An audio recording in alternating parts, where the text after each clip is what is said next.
next panelist um, is Hassan Faris. Hassan.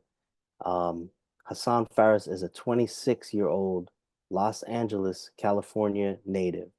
He aspires to make the best of his prison experience by learning community organizing skills so that he may return to his community and bridge the divide caused by inner city gang violence. And the question that was posed to Mr. Faris is question number one. What inspired you to explore the idea of creating a nonprofit or public service organization while incarcerated? And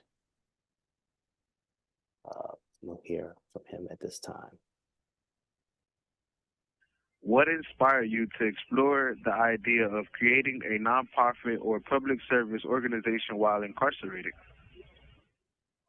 What inspired me to create a nonprofit was seeing kids in poverty, unloved, and misguided.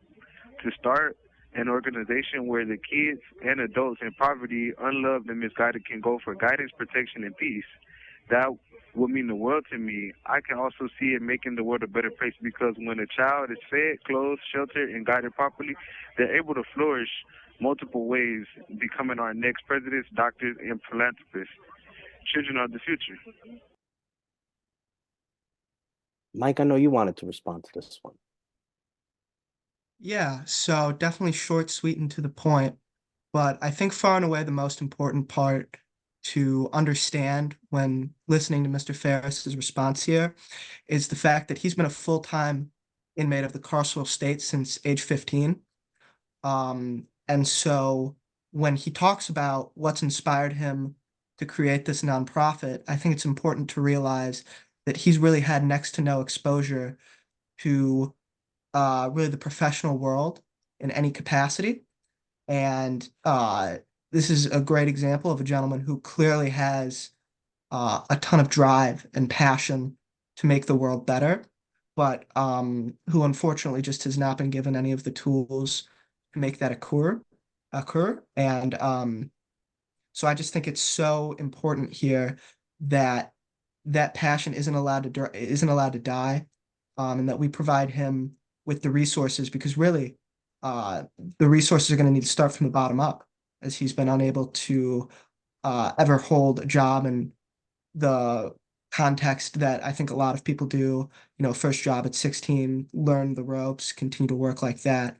And so programs like this um, are really so important in helping people because unfortunately Mr. Ferris is not alone in being someone who was locked up before they could even get their driver's license.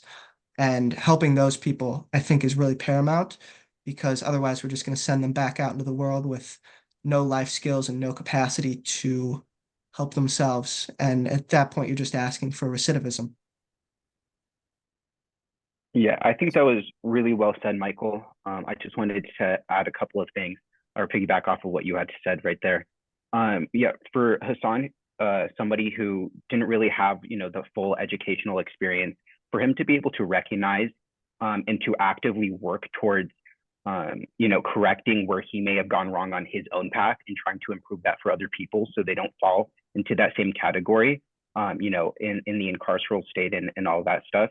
I think is really important. And I think Hassan also touched on a lot of good stuff there. I think he talked about what happens, when kids are hungry, when there's inconsistency in their housing situations, or, maybe after school programs that can also help kids, keep the youth off the streets, and that type of stuff. And so I just think, having that holistic perspective that Hassan has based on his own experience and wanting to do better and wanting to improve the lives of others so that they don't fall in that same pattern, I think is really useful and effective. Well said. Thank you, Talis. Yeah, and you guys as interns have had, first hand experience just sort of seeing all these different experiences that we read about. We hear about the school to prison pipeline. These are major issues affecting our youth today. And so this kind of puts a face on some of the things we read about in the news. that kind of thing. So thank you for your thoughts on that.